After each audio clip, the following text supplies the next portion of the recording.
na guys. So, akin naman. Try natin. Kita, may buksan.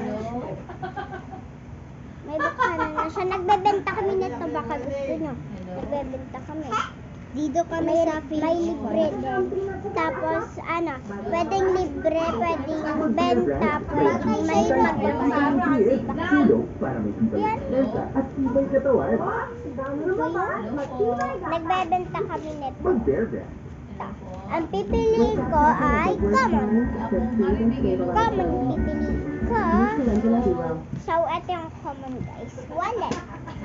Wallet siya. Ay, hindi. Pencil case. Pencil case. Ay, oo. Pencil case.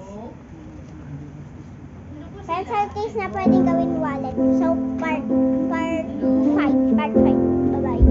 No.